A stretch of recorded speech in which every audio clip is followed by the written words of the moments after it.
For the past 2 years, I had believed my daughter was gone. That's what everyone told me. Every Friday without fail, I made the 40-minute drive to her husband's place, placing $600 in cash into his hands so my granddaughter would always have a roof over her head. Then one evening, as I stood at the pharmacy counter, the woman working there quietly pulled me aside and lowered her voice. "Mr. Warren," she murmured, "you might want to take another look at your daughter's death certificate. Something about it doesn't seem right." In that instant, it felt as if the ground beneath me cracked open, swallowing every certainty I thought my life was built on. I'm glad you're here to hear what happened next. But before the story truly begins, let me ask you something. Where are you watching from today? Leave a comment and tell me your city or country. And one quick note before we move forward. Certain parts of this story have been slightly fictionalized to make the narrative clearer and more powerful. Any similarity to real people or real events is purely coincidental, though the message behind it is completely real. Now let's start at the beginning. The trip from my home in Knoxville to my son-in-law Derek's house in Emville always took about 42 minutes when traffic behaved. Over time, I had memorized every pothole in the road, every bend in the pavement, and every speed trap waiting along Route 129. At 63, with a bad hip and hands hardened by 37 years of carpentry, that trip seemed to grow longer with every passing week, but Fridays always meant the same thing. Payment day. $600. I kept the cash in a plain white envelope, slipped neatly into the glove compartment. 6 crisp hundreds, usually pulled from whatever I managed to earn that week. Building cabinets, repairing porches, or sanding floors for folks around Knoxville who still preferred a man with rough, calloused hands over some contractor hiding behind a flashy website. $600 might not sound like much to some people, but when your Social Security barely stretches far enough to cover your own rent and medication, and every extra dollar comes from crawling beneath houses or climbing ladders your doctor warned you to stay away from, that $600 can feel more like $6,000. Still, a promise is a promise, and Harold Warren has always been a man who keeps his word. Late September in Tennessee, still held on to the heat of summer. The kind that clings to your skin, even after the sun goes down. I pulled into Derek's driveway at exactly 5:15, the gravel crunching beneath my tires just like it always did. His place was a modest 2-story sitting on a quiet cul-de-sac. Blue shutters framed the windows, and out back stood a swing set my granddaughter Sophie had mostly grown out of, though every now and then she still used it when she thought no one was looking. She was 9 now, quick-witted, sharp as a tack, with her mother's green eyes and the same stubborn streak her grandmother used to have. I picked up the envelope and made my way to the front door, my hip complaining with every step. The porch light was dark, which struck me as odd. Derek usually kept the porch light on for me. I knocked 3 times, my usual knock. Derek recognized it every time. About 15 seconds went by. From inside, I could hear the television playing, some loud reality show with people arguing over something that didn't matter. Then I heard footsteps approaching. The deadbolt slid open with a click. The door cracked open about 5 inches before the chain caught it. Derek's face appeared in the narrow gap. He was 38, but the years had worn on him enough to make him look closer to 45. Dark circles hung beneath his pale blue eyes. The stubble on his face looked undecided, half beard, half neglect. His hair had clearly gone too long without a trim. "Harold." His voice carried no warmth. "I brought this week's payment," I said, lifting the envelope slightly. His hand immediately pushed through the opening. I placed the envelope into his palm. He didn't open the door any further, didn't ask me to come inside. Instead, he flipped through the bills with his thumb, counting them quickly to make sure they were all there. "Is Sophie home?" I asked, leaning a little, trying to catch a glimpse past him. Now I could hear cartoons playing somewhere inside, layered over the voices from the reality show, 2 televisions running at the same time. "She's doing homework."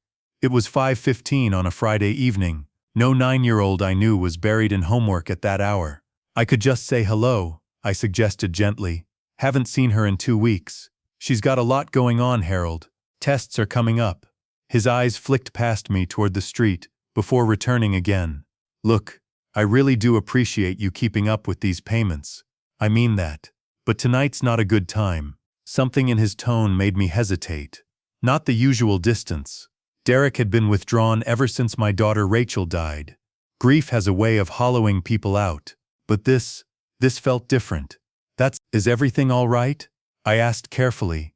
Everything's fine. He began pushing the door closed. I'll let Sophie know you stopped by. Derek, hold on. I just wanted to. The door shut before I could finish. The deadbolt slid back into place with a heavy clunk that echoed against the porch ceiling. For a moment I simply stood there, staring at the brass numbers fixed to the door. 26 months, 104 payments of $600 each, $62,400. And that didn't even include the extra money I'd given for Sophie's birthday, Christmas presents, new school clothes, or the emergency dental work she needed last spring. Every dollar had gone toward the medical bills Rachel had supposedly left behind when cancer took her. At least, that was what Derek had told me. Rachel had been living in Portland, Oregon when she was diagnosed with pancreatic cancer. She had moved there 2 years earlier for a job opportunity and had taken Sophie with her. The treatments were brutal and unbelievably expensive. Insurance covered part of it, but nowhere near enough. By the time she died, the debt had become overwhelming. Derek, who had remained in Tennessee the whole time, told me the bills kept stacking higher every month. Collection agencies calling non-stop, threats of liens hanging over everything, so I paid. Because that's what a father does, even when his daughter is no longer here. I turned to leave, resting my hand on the porch railing, and that's when I heard it. Laughter. Not from the television. A woman's laugh, clear, bright, and unmistakably real, coming from somewhere deeper inside the house. Maybe the kitchen, maybe a back room. I stopped moving. Derek lived there with Sophie. Alone. At least that's what he'd told me countless times. He always said he couldn't afford to date, that every dollar he had went toward feeding Sophie and keeping the debt collectors from tearing the place apart. According to him, my $600 each month was the only thing standing between them and losing everything.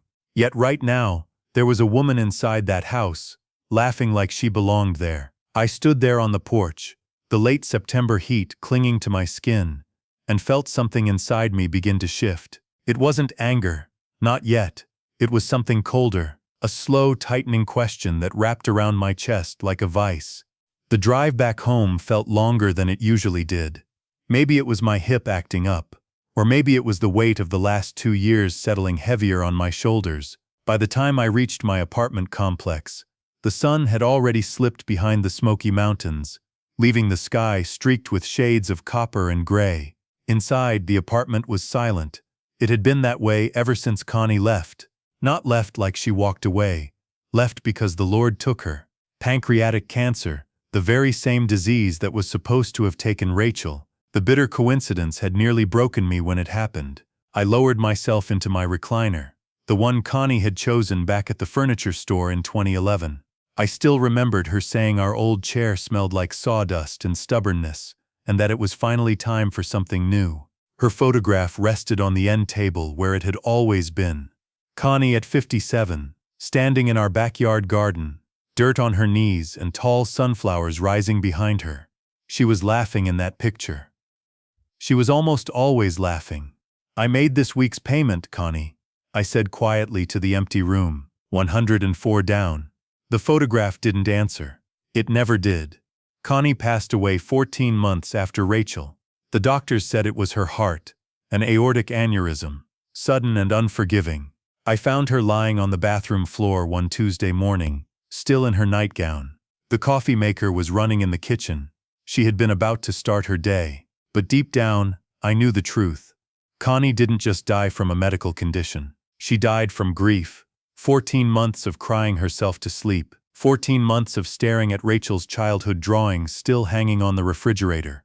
14 months of whispering why to a God who never answered. Her heart didn't simply fail. It gave up. I set her photograph back down and stared up at the ceiling. That laugh echoed in my head. The woman's laughter inside Derek's house. The tension in his voice. The way his eyes had darted toward the street behind me. The chain was still hooked across the door. 2 years of payments. 2 years of driving 42 minutes there and 42 minutes back. 2 years of hardly getting to see my granddaughter. And for what? Stop it, Harold. I muttered to myself. You're exhausted. You're just imagining things. But the question wouldn't go away. Who was laughing inside that house? The next morning, Saturday, I was working at a job site in West Knoxville, installing custom shelves inside a dentist's office, when my phone rang. The screen showed the name Patty Brennan.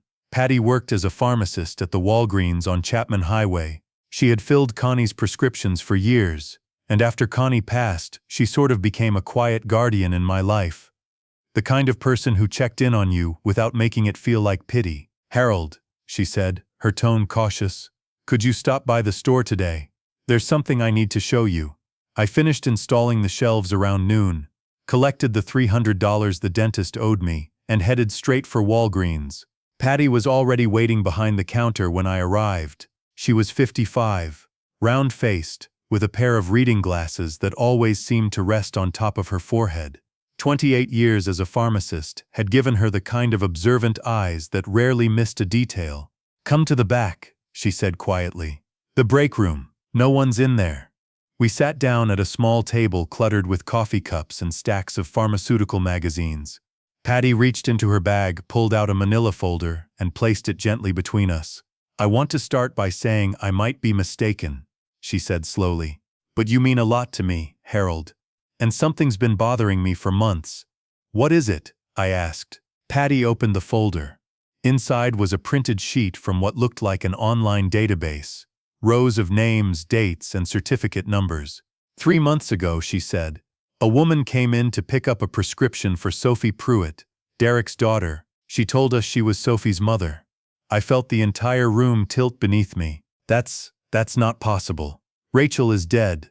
That's what I assumed too, Patty said quietly. But the woman showed identification, a Tennessee driver's license. The name on it was Rachel Pruitt. The photo matched a woman in her mid-30s, brunette, green eyes. My heart started pounding in my chest. It could have been someone else, I said quickly. Another Rachel Pruitt. That's what I told myself at first, Patty replied. But I'm a pharmacist, Harold. Details matter in this line of work. So I decided to check Rachel's death certificate through the public records system. She slid the printed page across the table toward me. I looked down and saw the official heading from the state of Oregon. A death certificate. Name Rachel Marie Pruitt. Date of death July 14, 2024. Cause pancreatic adenocarcinoma. Place of death Providence Portland Medical Center. This is the same document Derek showed me, I said quietly. He gave me a copy about 2 years ago. Right, Patty nodded. But take a look at the certificate number. She pointed to a string of digits printed near the top of the page. Then she reached into the folder again and pulled out another sheet. Now compare it with this. This is from Oregon's Vital Records Verification System. I entered that certificate number to confirm it. I glanced down at the second page. There was only one line on it, printed in bold red text. No matching record found. What does that mean? I asked, even though the room was already starting to spin around me. It means the certificate number doesn't exist in Oregon's official system, Patty said gently. Harold, I might be wrong. It could be some kind of clerical mistake. But I've been a pharmacist for nearly 30 years. I've processed hundreds of death certificates for insurance claims. She paused, her expression heavy with concern. And I've never seen one that simply didn't exist. This one doesn't look right, Patty continued. The formatting is slightly off, and the attending physician listed here, Dr. Kenneth Marsh. I searched for him and couldn't find any oncologist by that name anywhere in the Portland area. I stared down at the document, the words slowly blurring together. Then Patty spoke again. 2 weeks ago, that same woman came back, same prescription, same ID, Rachel Pruitt. I watched her walk out to her car. She was parked right in front of the store. She paused, choosing her words carefully. Harold, she got into the passenger seat of a silver Nissan Altima. The driver was a man. They kissed before the car pulled away. I couldn't say a word. My hands were shaking against the table. I wrote down the license plate number, Patty went on quietly. My nephew is a deputy sheriff. I asked him to run it for me. She hesitated before finishing. The car is registered to Derek Pruitt. I sat there in the Walgreens break room on Chapman Highway, surrounded by empty coffee cups and stacks of pharmaceutical magazines, and felt everything I'd believed for the past 2 years begin to crumble. Either my daughter was alive, or someone had been using her name, and no matter which one was true, someone had been lying to me. Meanwhile, I had been handing over $600 every week for the privilege. Patty reached across the small table and gently squeezed my hand. "I'm sorry, Harold. I might be wrong about some of this. Maybe there's an explanation." But we both knew the truth. There wasn't going to be a good explanation. "Promise me you'll look into it," Patty said softly. "For Connie's memory. She deserved better than this." I looked at the woman sitting across from me, someone who had spent nearly 30 years counting pills and double-checking dosages, someone who had buried her own husband after a sudden heart attack 5 years earlier. She had no reason to lie to me. "I'll look into it," I said quietly. "I promise." I drove home in a daze and called the one person I trusted completely, my older brother, Frank. He was 68, a retired insurance fraud investigator for State Farm, and easily the most methodical man I had ever known. Frank was the kind of person who still kept receipts from 1987. I told him everything. The payments, the laughter, Patty's discoveries, the fake death certificate. Frank didn't interrupt once, as I poured it all out. When I finished, he was silent for a long moment. Then he spoke, calm and steady. "I'll be at your place tomorrow morning. Don't do anything until I get there," he said. "And Harold, don't call Derek." Sunday morning he arrived at 8, carrying a laptop, a box of files, and 2 thermoses of coffee. He settled at my kitchen table like it was a war room, each item carefully placed for battle. "First things first," he said, opening the laptop. "Let's verify that death certificate." Within an hour, he confirmed everything Patty had found. The certificate number was fake. There was no Dr. Kenneth Marsh registered with any medical board in Oregon. Providence Portland Medical Center had no record of a Rachel Marie Pruitt admitted for cancer treatment in 2023 or 2024. "It's forged," Frank said bluntly. "Whoever did this did a decent job visually, but they didn't understand how Oregon's numbering system works. The prefix is wrong for the county." My hands shook. "So Rachel might be alive," I whispered. "Based on what Patty described," Frank said slowly, "I'd say she definitely is. The question," he added, "is where she's been for 2 years, and why everyone told you she was dead." I thought back to Derek's face in that 5-inch gap of the doorway. The nervous glance, the chain on the door, the woman's laugh. "She's been there," I said slowly, "in that house the whole time." Frank looked over his reading glasses. "That's my theory too," he said. "But we need proof." He pulled up a real estate database. "Let's start with the house. Derek's place in Mville. He bought it in 2019, right?" "Yeah," I replied. He and Rachel had moved into that house right after the wedding. Frank typed quickly for a few minutes, scanning the records. "Interesting," he said finally. "Mortgage payments are all current, never missed a single one. But his listed income, $32,000 a year from the auto parts warehouse job. After taxes, that's roughly $2,400 a month. The mortgage is $1,100. Utilities, maybe $250. That leaves about $1,050 for everything else. Food, gas, Sophie's school, and you've been giving him $600 a week." I let the numbers sink in. "So $2,400 plus my $2,400, that's $4,800 a month." Frank nodded. "Exactly. Comfortable. Not wealthy, but more than enough to get by." He paused, then added, "Except there's more coming in." "What do you mean?" I asked, heart sinking. Frank turned the laptop toward me. "I found a Venmo account linked to Derek's phone number. Regular transfers coming in from an account called RP Creative. $1,200 a month, like clockwork." "RP," I repeated. "Rachel Pruitt," Frank said. "If she's alive and working under her initials, she's been contributing income the whole time, which means your $600 a week. It wasn't keeping them afloat. It was extra. Pure profit." My stomach dropped. $62,000. Profit. For the next 3 hours, Frank built a detailed timeline. Phone records, social media traces, every trick an old insurance fraud investigator knew. By noon, the picture was chillingly clear. Rachel had never gone to Portland. No cancer, no treatment, No medical debt. The entire story had been fabricated. Rachel had simply moved back into the Mville house, staying hidden whenever I visited. The death certificate was forged. The cremation paperwork Derek showed me was fake. And for 2 long years, the 3 of them, Derek, Rachel, and a man named Vince Calloway, Rachel's supposed grief counselor, who had actually been her boyfriend before she married Derek, had been collecting my money while I mourned a daughter who was very much alive. I stared at the neat rows of data on Frank's laptop, each number a reminder of 2 years of lies. Connie, I whispered. Connie had died believing Rachel was gone. Every night she wept. She stopped going to church. She barely ate. She told me God was punishing us, and she didn't understand why. Frank's jaw tightened. I know, he said quietly. She held that urn, I said, my voice breaking. She held it and told Rachel she loved her. She begged God to watch over her baby. And there was nothing in that urn. Nothing real. Frank was silent for a moment, letting it sink in. Then he looked at me with steely resolve. Harold, he said, we're going to get the truth, all of it. And they're going to answer for every single lie. That afternoon, Frank and I drove to Mville, not to Derek's house, but to a coffee shop 2 blocks away called The Daily Grind. Frank had noticed a pattern.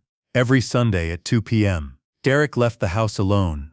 We needed to know where he was going. We parked across the street and waited. At exactly 2:27, Derek's truck rolled out of the cul-de-sac, heading east.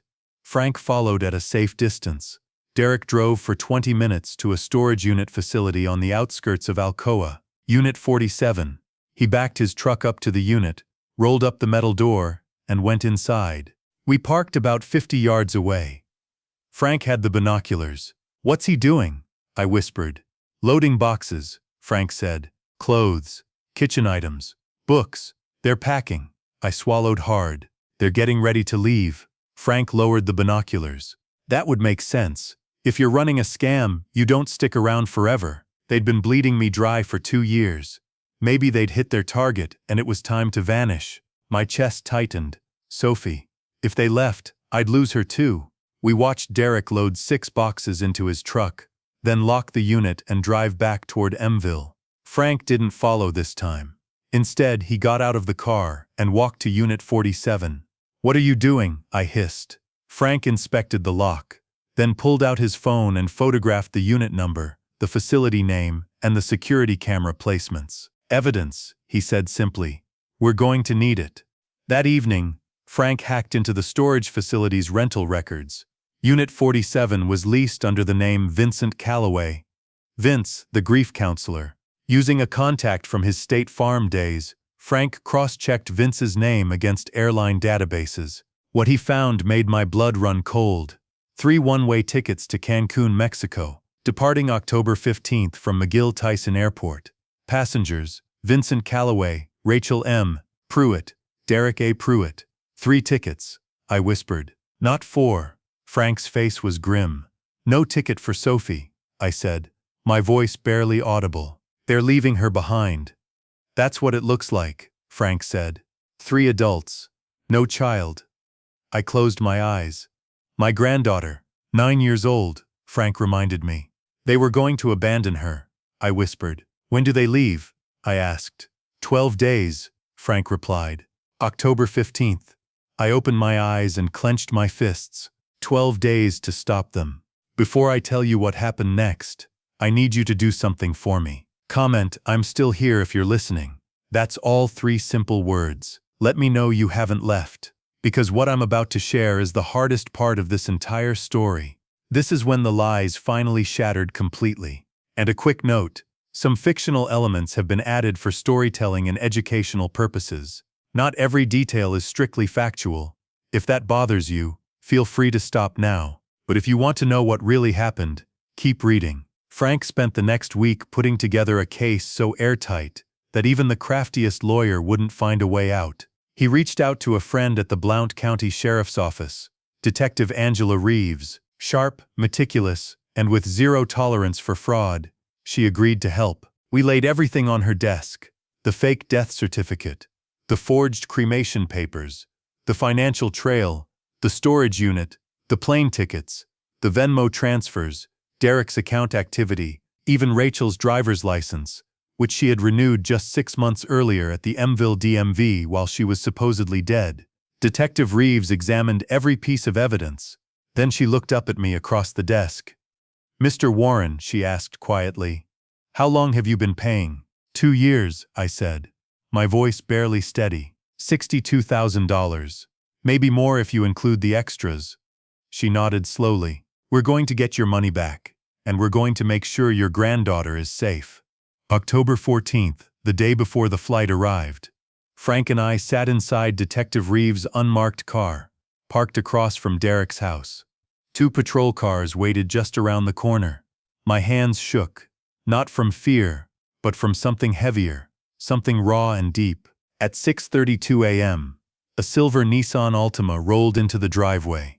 The driver's side door opened, and Vince Calloway stepped out, 41 years old, stocky, buzz-cut, goatee. He wore khakis and a polo shirt, looking like he was heading to a casual Friday meeting, not preparing for a flight out of the country. Then the passenger door opened, and I froze, unable to breathe. A woman stepped out of the car, brunette hair pulled into a ponytail, green eyes, taller and thinner than I remembered. But the way she moved, the tilt of her head when she spoke, the way she tucked her hair behind her left ear first. Always the left. "That's my daughter," I whispered, my voice cracking like old wood. Rachel walked to the front door. She didn't knock. She pulled out a key and stepped inside like she had done it 1,000 times, because she had. Reeves lifted her radio. "All units, stand by. Subjects are inside the residence. We will move in 10 minutes. Those 10 minutes stretched into a lifetime. I sat in the back seat of the unmarked car, staring at the house where my granddaughter was sleeping. Where my daughter, my living, breathing daughter, was packing suitcases to abandon her own child and vanish with stolen money. I thought about Connie. The night I had told her Rachel was gone. She'd been making clattered to the floor. The wooden spoon slipped from her hands, and she just stood there, mouth open, no sound coming out, like someone had reached inside her and pulled out something vital. After that, she was never the same. She stopped cooking. I stopped gardening. She spent hours in her rocking chair, holding Rachel's baby blanket, the yellow one with the ducks, rocking back and forth. Sometimes she talked to Rachel, telling her about the weather, about Sophie, about the tomatoes that weren't growing right this year. The doctor called it depression. I knew it was dying, just slower than most. And Rachel had been alive the whole time, just 42 minutes away, living in a house I had been paying for. "Go," Reeves said into her radio. The patrol cars rolled around the corner, turned lights off, and stopped in front of the house. 4 officers moved toward the front door. Reeves stepped out, and Frank and I followed close behind. Reeves raised her hand and knocked. The Blount County Sheriff's deputies forced the door open. Silence. Then the sound of scrambling inside, footsteps, a muffled shout. The door swung wide. Derek stood there in sweatpants and a t-shirt, face pale. "What's going on? What is this?" he stammered. "Derek Pruitt, you're under arrest for fraud, identity theft and conspiracy," Reeves said, producing handcuffs. Derek tried to slam the door, but an officer blocked it with his boot. They surged inside. I heard Rachel scream from the kitchen. For the first time in 2 years, I walked through that front door without a chain holding me back. The living room looked exactly as I remembered, except for 3 brand new expensive suitcases lined up by the back door. In the kitchen, Rachel leaned against the counter, her face pale. Vince stood beside her, hands raised. When she saw me, she staggered backward. "Dad." That single word from the daughter I had mourned, buried in my heart for 2 years, hit me like a physical blow. "You're alive," I said, my voice steady but my eyes burning.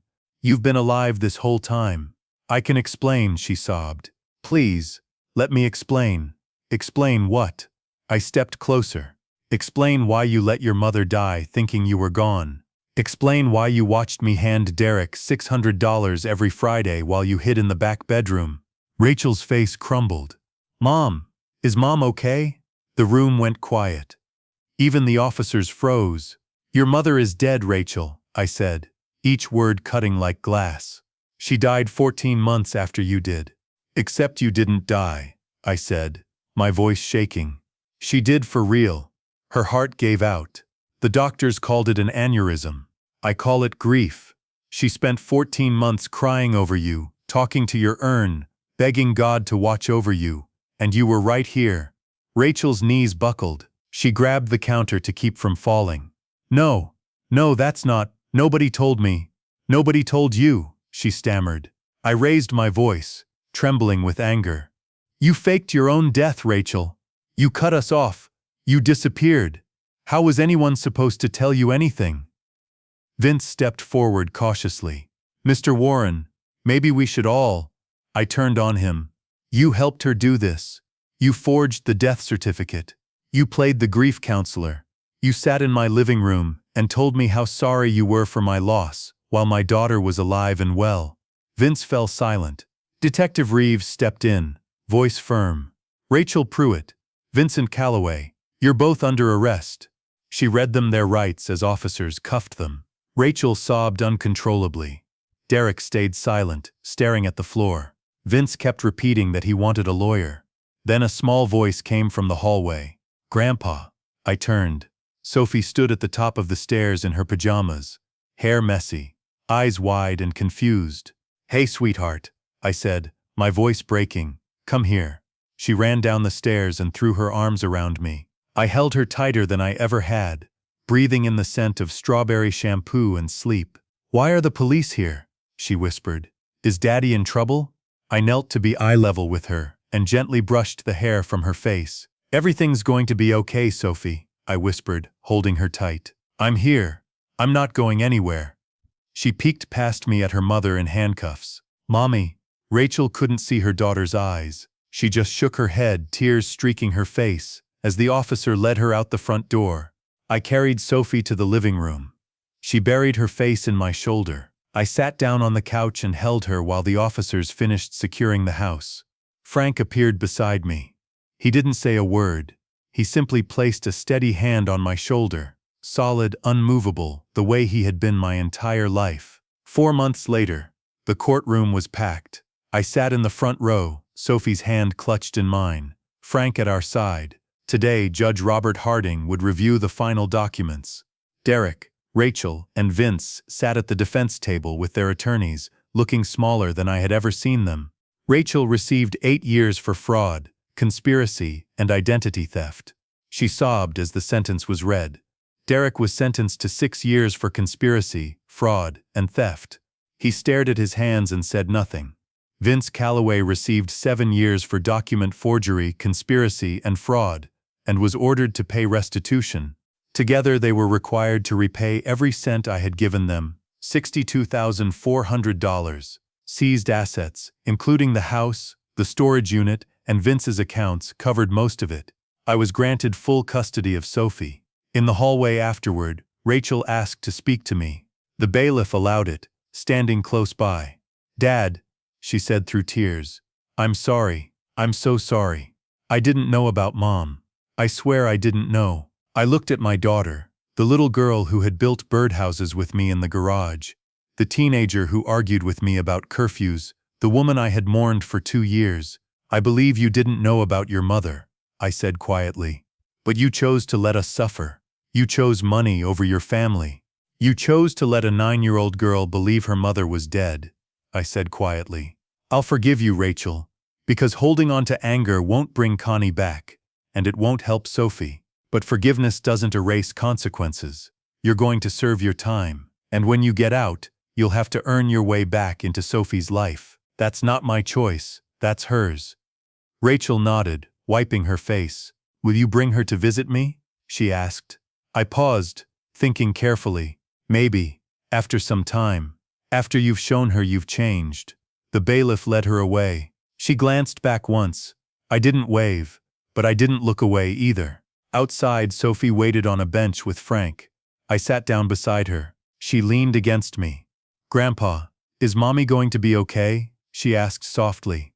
Your mom made some very bad choices, I said gently. She's going to have time to think about them, and hopefully become a better person. Do you still love her? Always, she said. But loving someone doesn't mean accepting what they do when it hurts people. You can love someone and still say what they did was wrong. Do you understand? Sophie nodded slowly. I think so.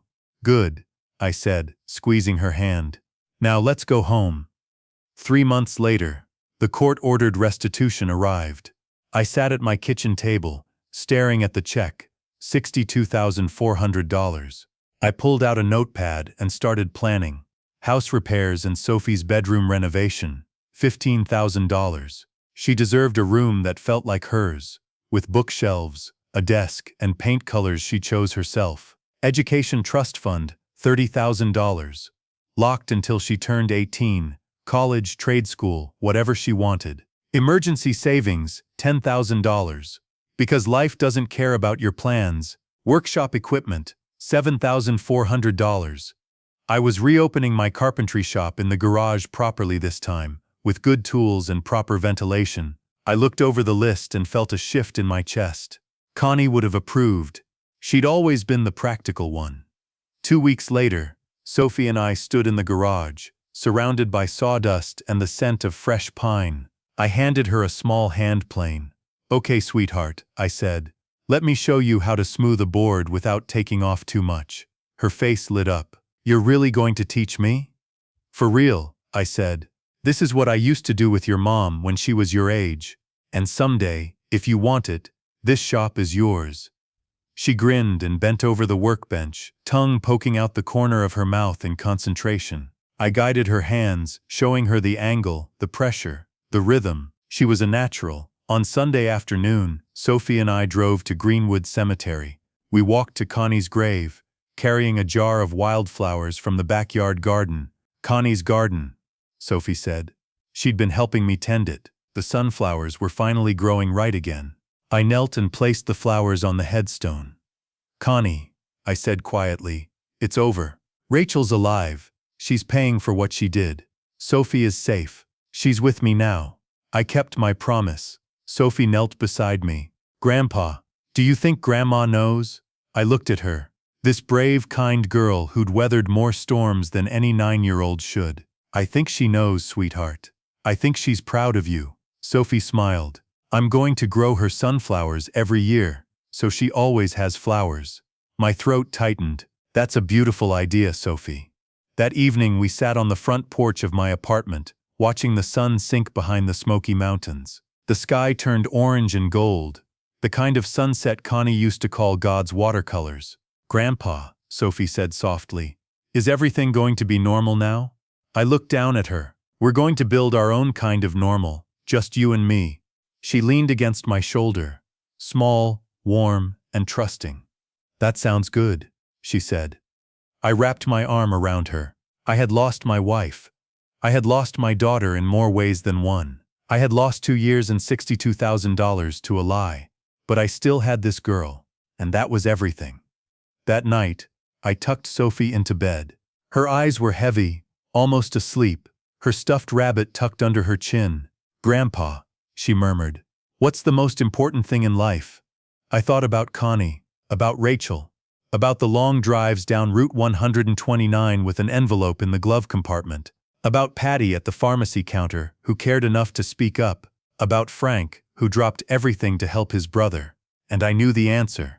About a courtroom where justice was finally served. The most important thing, I said softly, is to love honestly, protect the people who can't protect themselves, and never be afraid to ask questions when something doesn't feel right. Sophie smiled and closed her eyes. I stood in the doorway for a moment, watching her breathe, and for the first time in 2 years, the weight was gone. Not forgotten, just lifted, carried somewhere else. I didn't have to hold it alone anymore. And to you listening to this story, remember this: God gives us strength in our darkest moments. When I thought I'd lost everything, my wife, my daughter, my savings, God was still there, guiding me toward the truth. Connie used to say, when the road gets dark, just keep walking. The light's always up ahead somewhere. She was right. Looking back, I see the mistakes I made. I trusted without verifying. I let grief cloud my judgment. I didn't ask the hard questions because I was afraid of the answers. Don't be like me. If something feels wrong, Investigate it. If someone's story doesn't add up, dig deeper. Protect yourself and the people you love. Don't wait until it's too late. But most importantly, remember this. Forgiveness doesn't mean accepting harm. I forgave Rachel, but she still faced the consequences of her choices. Love your family, but don't let love make you blind. Stand up for what's right, even when your hands are shaking. And when justice comes, accept it with grace. Sophie is safe now. She's growing up strong, curious and kind. She builds birdhouses with me on Saturdays and grows sunflowers for her grandmother. And every day, I thank God for giving me the chance to protect her and give her a future built on truth instead of lies. If this story touched your heart, leave a comment below and share it with someone who needs to hear it. And if you want more stories about truth, justice, and the power of family, don't forget to subscribe to our channel, A Father's Wrath. We'd love to have you as part of our community. Thank you for staying with me until the end. Your time matters, and I'm grateful you spent it here.